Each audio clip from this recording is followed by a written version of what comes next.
Welcome everyone. I'm gonna wait just a little bit to have a few people jump on and we can get started. Lucy, Julie, everyone welcome. Give me a thumbs up or a heart if you can hear me. I want to double check that my headphones are connected and I'm not talking to myself. Give me a like, a little heart, something. Can you hear me, girls? Good. Okay, you can hear me. Okay, so this is going to be a little bit of a example. We all love examples as to, how triggers and traumas show up, but also how they can get cleared up. And this is like our testimonials. These are concrete examples.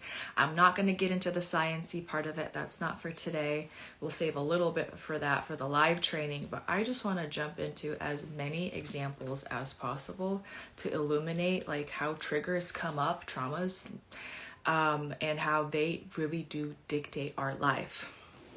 And for the purpose of this training of this week, I'm not going to get into the deep relational type of traumas, the deep core wounds. We're starting on a very basic fundamental level, and I want everyone to see how, again, triggers show up in everyday life. Someone can say something, someone can do something, something drives by, and all of a sudden your mood changes, all of a sudden you're nervous, all of a sudden you're shut down, you're distraught, you're distant, and sometimes that's how it shows up, right? Like we have a reaction afterwards, and sometimes we don't even know what triggered us, right? But sometimes we do know what triggered us, and I'm going to kind of get into that. I'm just writing down some examples that come up.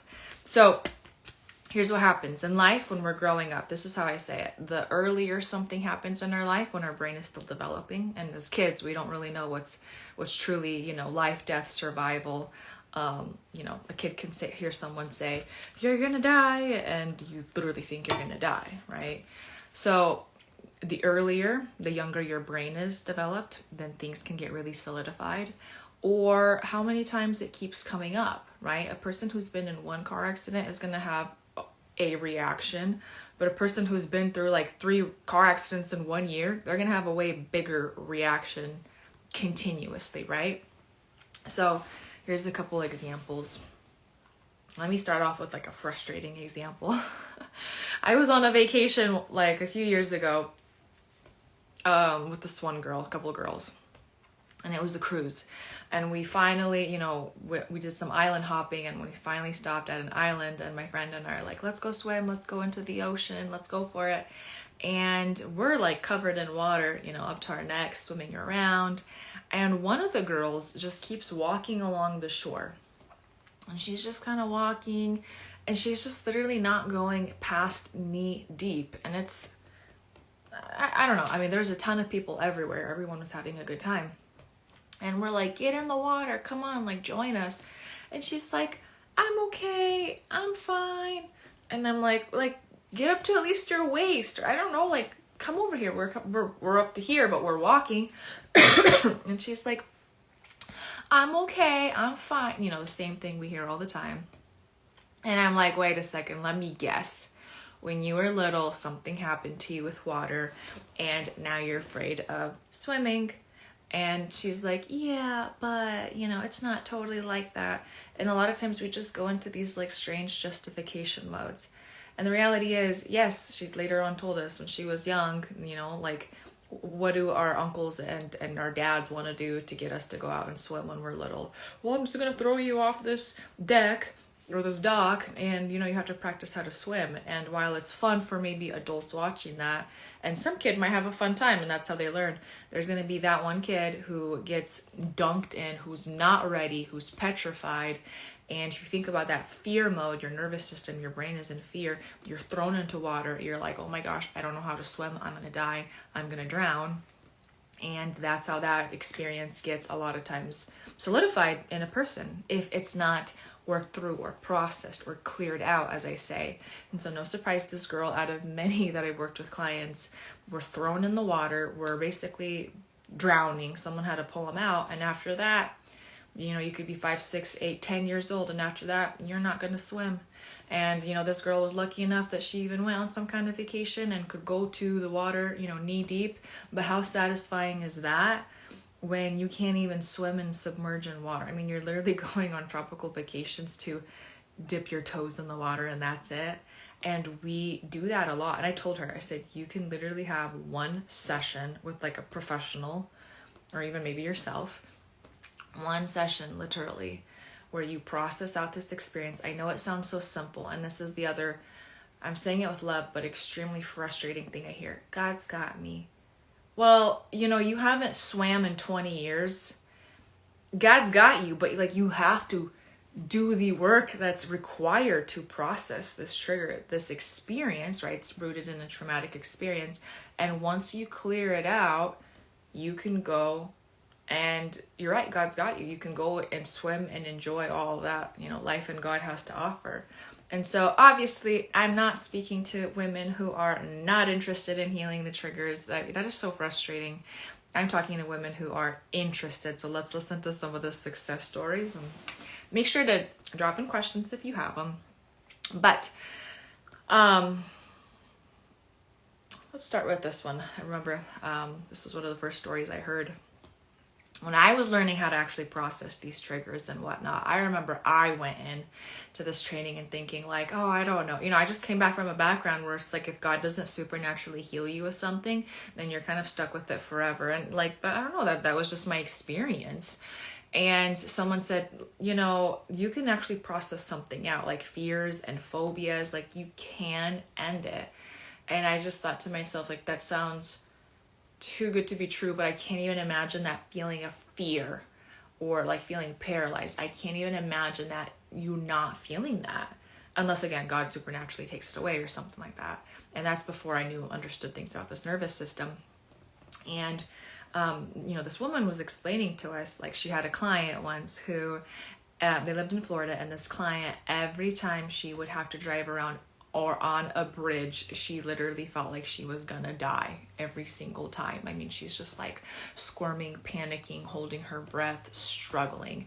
And it's hard to live in Florida without having to cross some kind of bridge. So she finally got a session to help get this trigger stuff worked out. And the counselor, she guided this woman through her process, and they were able to tap into a memory that this woman had forgotten about. And this is so classic. This happens all the time. Anytime someone is processing a trigger, almost always it taps into a memory that they consciously forgot about, but subconsciously, that is the survival program running. She just remembered when her mom and dad and her brother, she was very little, they were going to go on a little trip.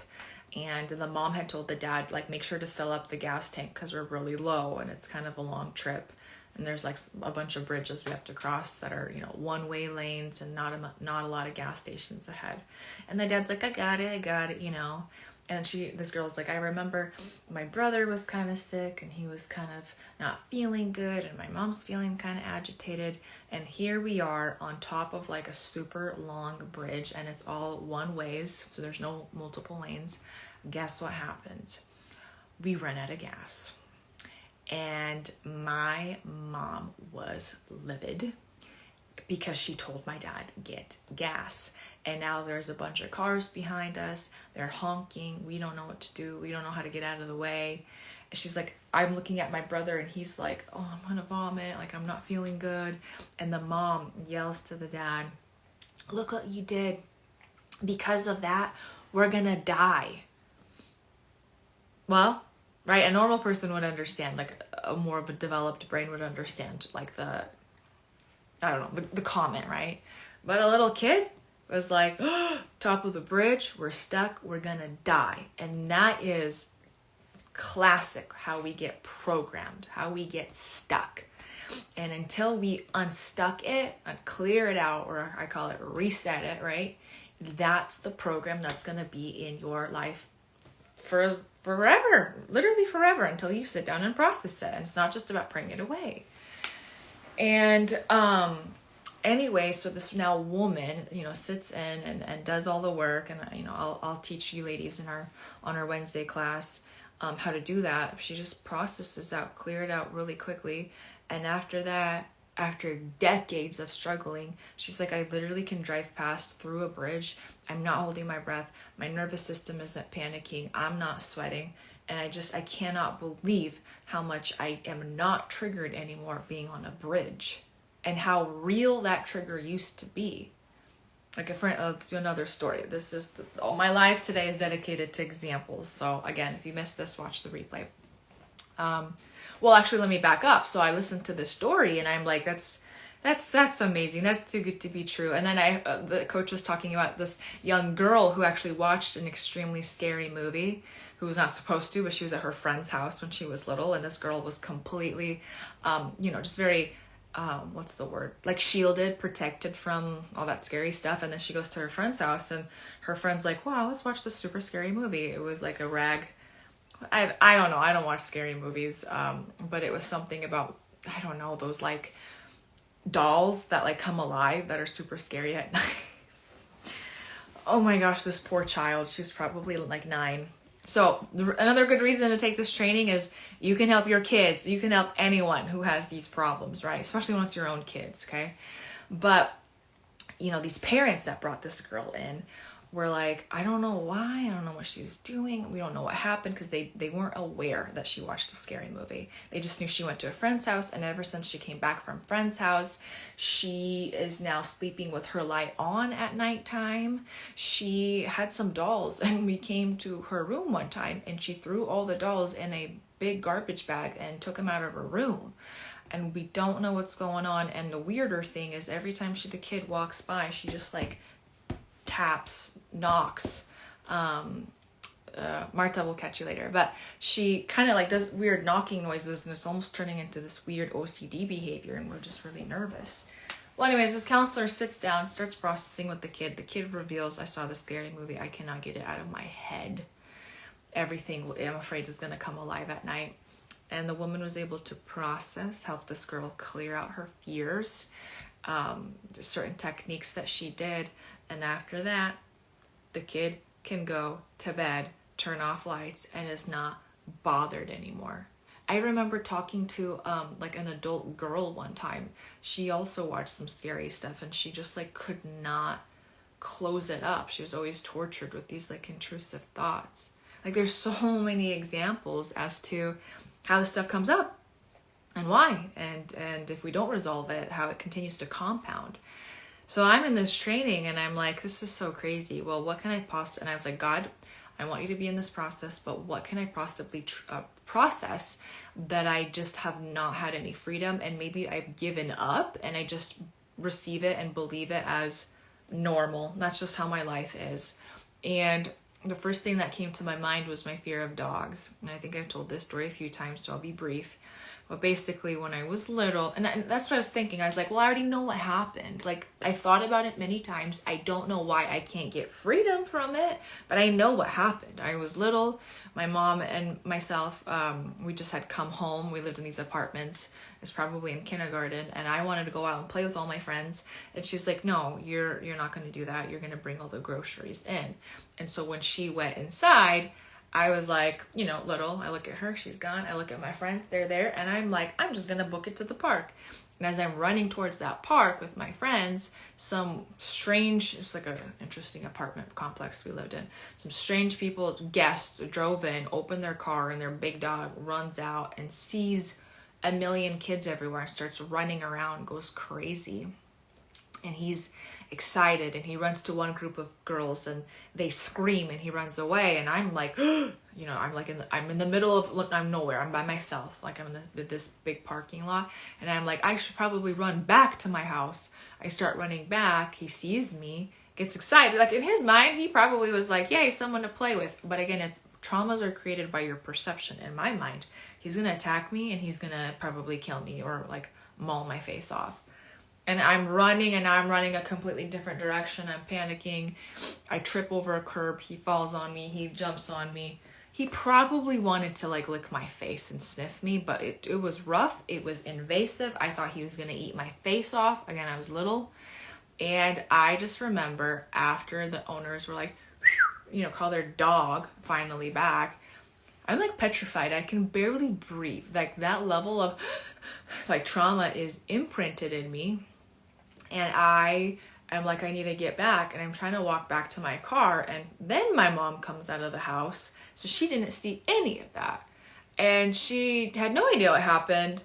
And I'm trying to explain, like I can't even speak. And she's like, what happened? And before she could even, I tried to mutter like there was a dog or something. And before I could even say anything, she's like, oh, well, that's what you get for, not listening to me and blah, blah, blah, blah, blah, and pick up the groceries and let's go. Anyways, all of that stuck in me. I could not, again, I remember this story, but I never had the opportunity to like, express it all out. And so that dog experience kept that trauma in me. And as an adult, I'm not even kidding. If I would be walking with someone and there's like, let's say a dog around us who's barky, jumpy, I'm like on alert. I can't focus. I'm trying to almost hide behind someone. I remember this was like so embarrassing. I was walking with someone way younger than me. And this is why, again, trauma, like triggers are that deep in you. Like you don't rationally like rationalize them away. That's not how it happens. There's this big fence and these dogs start like jumping. Even though there's like a fence and I'm like, I know we're protected. I literally shoved this little kid in front of me. And that's when I'm like, this is a problem. This is not just embarrassing. Like, this is a problem. Like, my physiology gets so petrified. My survival part of me does crazy things. So I'm at this training and I'm like, well, let's process out this dog situation, right? And I was able to go through it. I was able to feel that stuff and go back and see what I actually needed from my mom in that moment. And I was so shocked because it never came to me. Like I never thought of it. And as I was guided, again, through these steps, I was able to breathe out and receive like the healing that I needed in that moment. I was able to imagine like what I needed from my mom. And after that, I'm like, well, I don't know. Am I still afraid of dogs? And there was a dog that I saw later that day, but I was like, well, he's a therapy dog, golden retriever. Like, what's he gonna do? He's so calm. But I noticed like I wasn't jumpy anymore. And that's the other thing. Like once we get, it's like the same thing as like that girl I talked about who couldn't swim. Well, it's not like she's going to be a professional swimmer all of a sudden. Just like me, it's not like I'm a professional dog trainer ready to be around any dog. It's like you have to now reintegrate back into swimming, driving, being with animals. But I realized, again, I wasn't jumpy. I was able to like breathe. I still don't love big dogs like jumping on me. I don't like that. But I'm not running away. I'm not in panic mode. I'm okay. And I was able to own a dog, and I actually started to love animals that I didn't even know I was scared of because of the brain associates, four-legged animals, scary. So I was afraid of quite a few animals, but not anymore. And these are like swimming, right? Dogs, animals, driving. All these experiences, I just think about like, that's how the devil tries to rob us from experiencing abundance. And again, like you don't have to be like, it's okay, I'm going to push through, because what happens is you're just going to re-traumatize yourself. And I see people do it all the time. In fact, I even see counselors sometimes unknowingly kind of scare. I mean, when you're not aware of certain things that I'll teach you about in terms of safety, it could be over-traumatizing and you're not going to shock your system to like be okay. So let's do some more stories. Give me some likes if you're liking some of these, hopefully, hope stories. I had a friend, this story, who I was like, at the time I had just learned how to process these triggers or like guide people through it. Thank you for the hearts. And I was like, I gotta do this on you. Like, what's a easy trigger? Like, don't give me like a massive trauma trigger, but just like something that you have a reaction to, and maybe you know why, and maybe you don't know why. And she's like, well, and she's like very talkative. And she's like, I don't know why, but when people make eye contact with me, I start to get sweaty. I'm nervous. I shut down. I'm literally sweating so hard. And it just is all of a sudden. we kind of like laughed about it at first because, and she's like, I don't know where it happened. I just hate when people stare at me. And it sucks because it's like I could be at a professional like work meeting and someone's like, oh, hey, what do you think about X, Y, and Z at work? And as soon as I see people staring at me, I start sweating profusely. I'm starting to get drenched, and the more nervous I am, the more embarrassed I am, the more shut down I am. And every time I walk out of that, like, why? Like, what happened? Why does this always happen to me?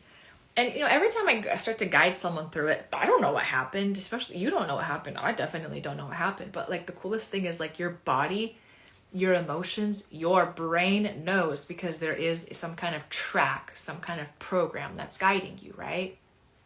And so she's like, I'm like, okay, let's get you into this state. Let's take you through this experience, bring up the feelings, imagine, all the stuff. And she's just like sitting, and she's like, oh my gosh.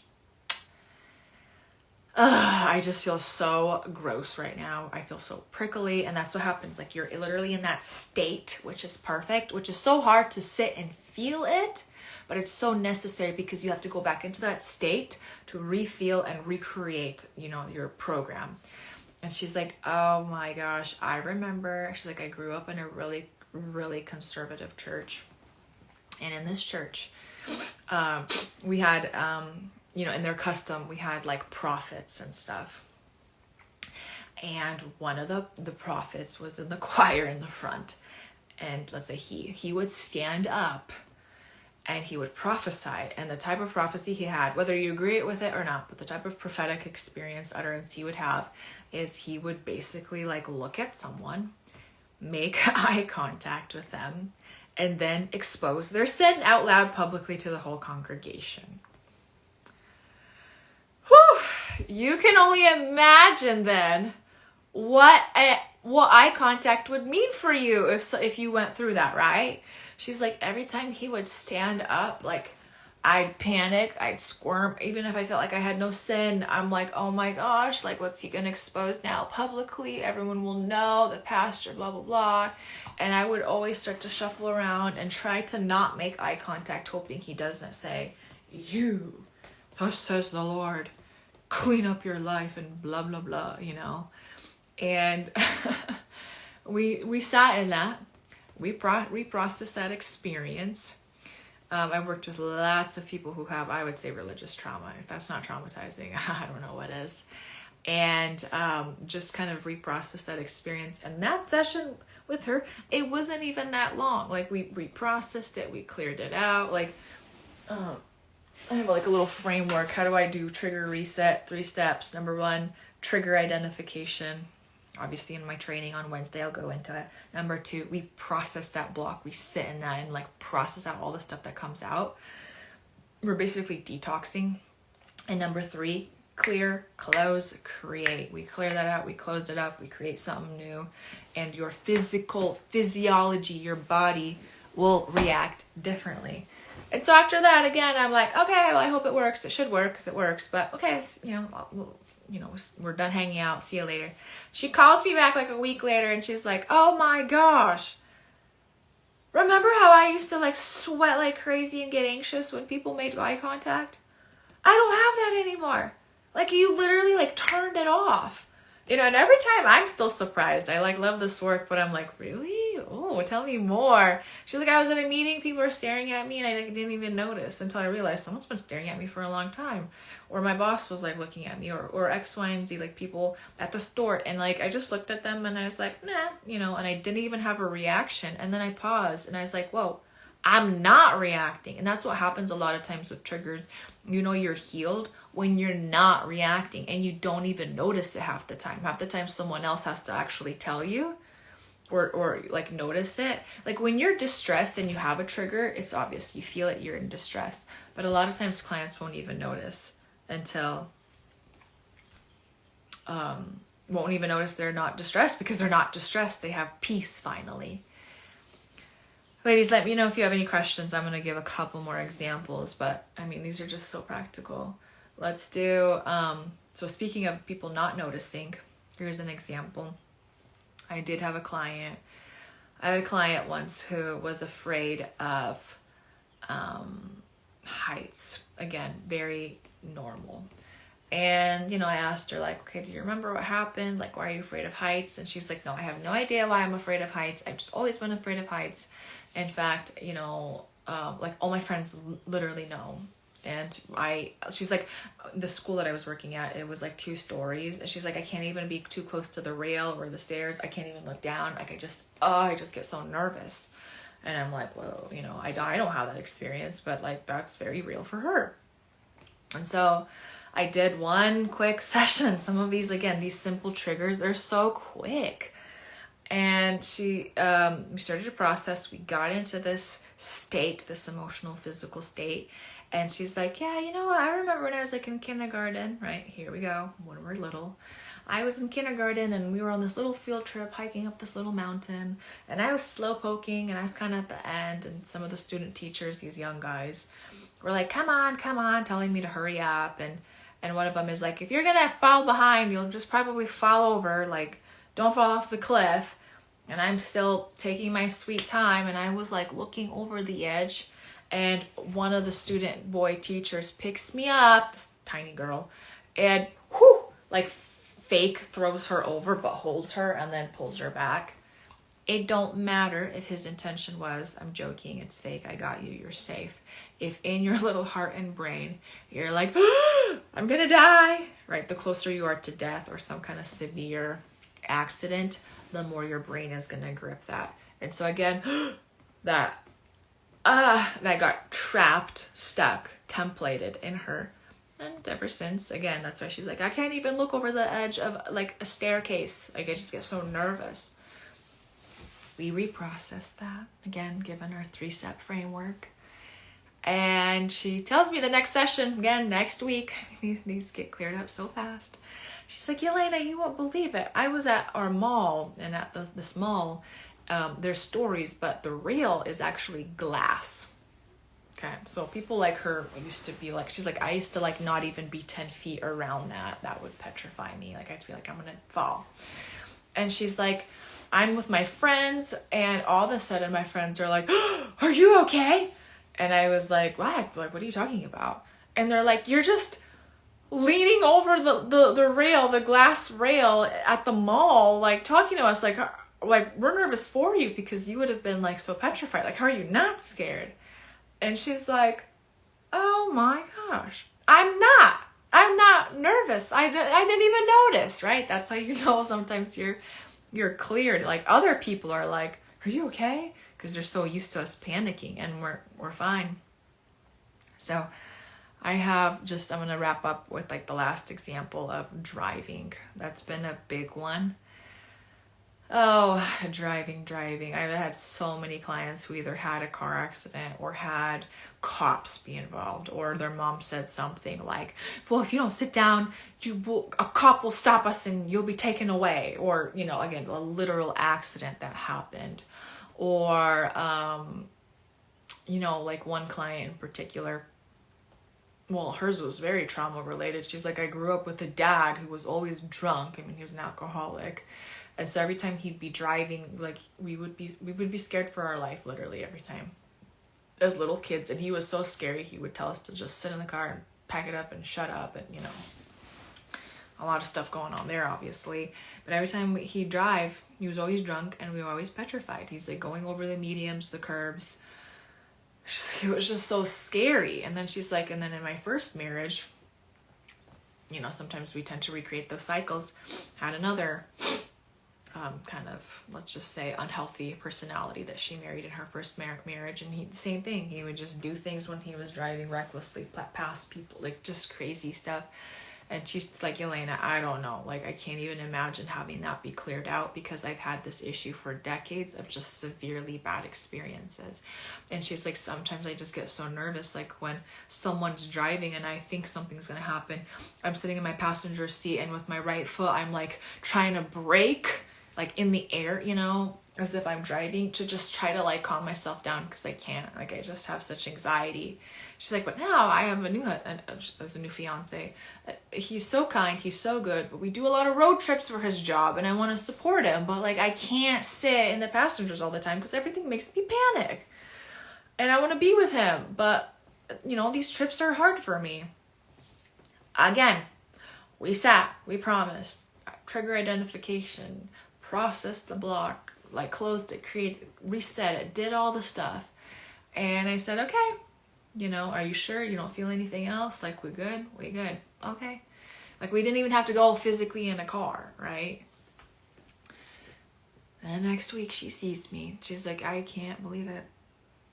I finally had peace. My fiance drove. I wasn't jerking my foot to brake. I felt fine letting him do his thing. And in fact, we actually had this crazy situation where some other car in front of us had this freak strange situation. And normally I would be like out of my mind, scared. And this time I was like, whoa, okay. What's that? What's happening? And I was so calm. And since then I've been able to take a road trip. Like nothing scary is coming up. So ladies, I have so many examples. I mean, think of any kind of trigger. Watch yourself throughout your day. Like, what got you nervous? Is there a tone of voice? Is there something specific? Is there someone did something, someone didn't do something, and you get triggered? Like I said, if you have something that's like, a specific event that happened, and after that, you know, you're struggling, okay, that's perfect. Like, we can work with that.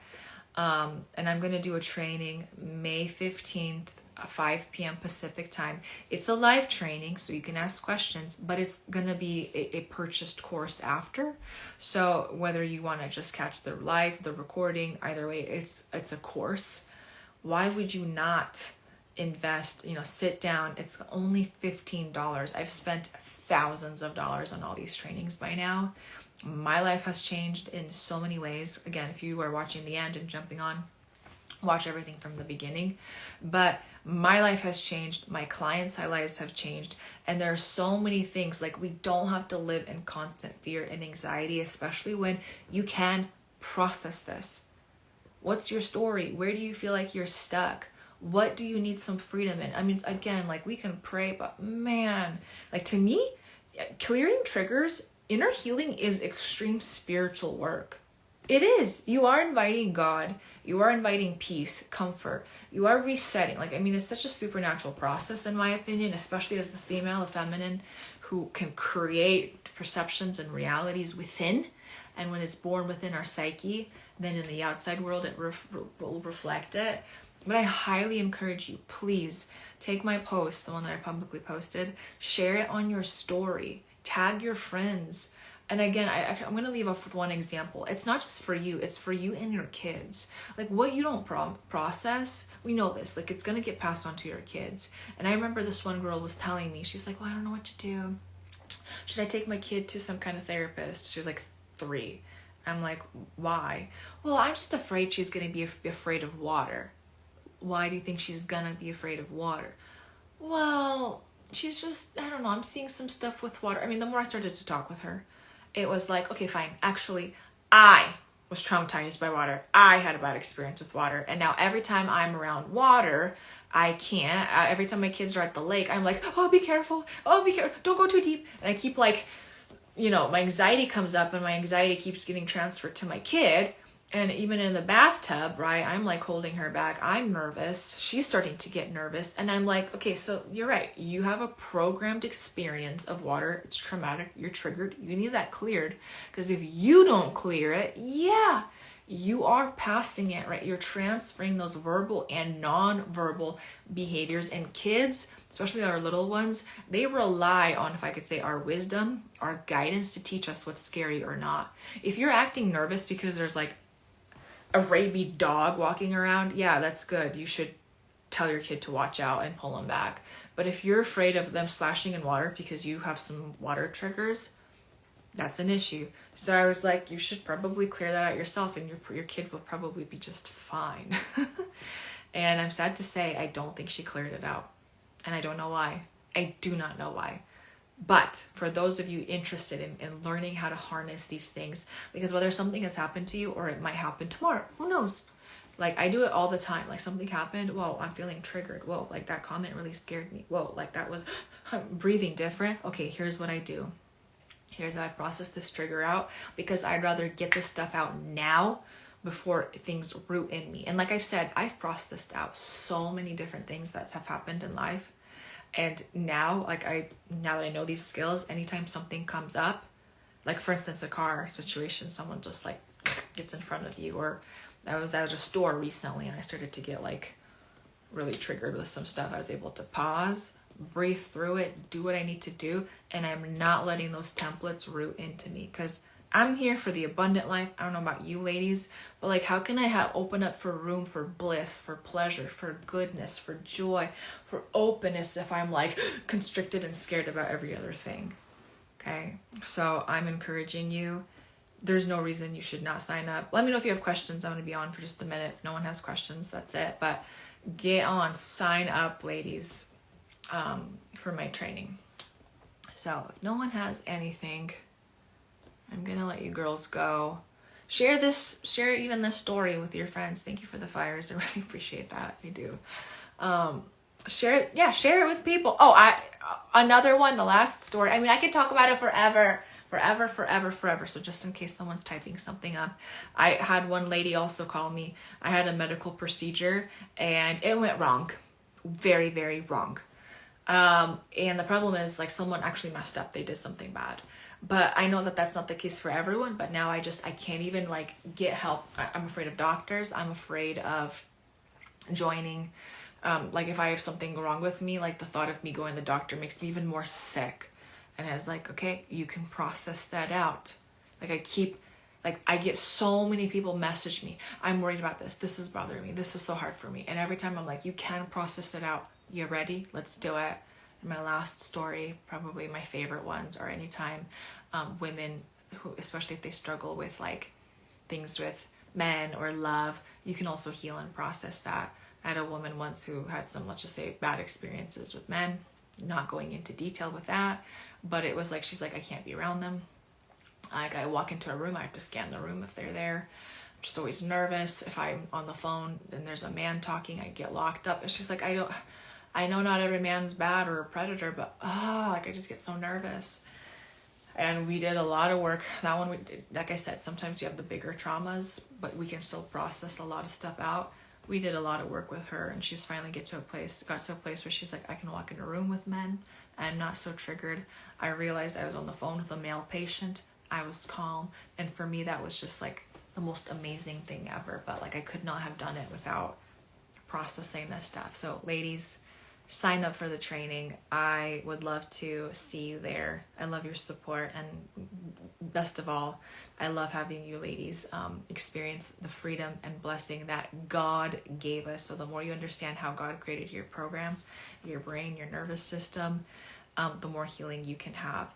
And I've shared testimonials. I mean, I shared 100 examples here today. Re-listen to this if you need to.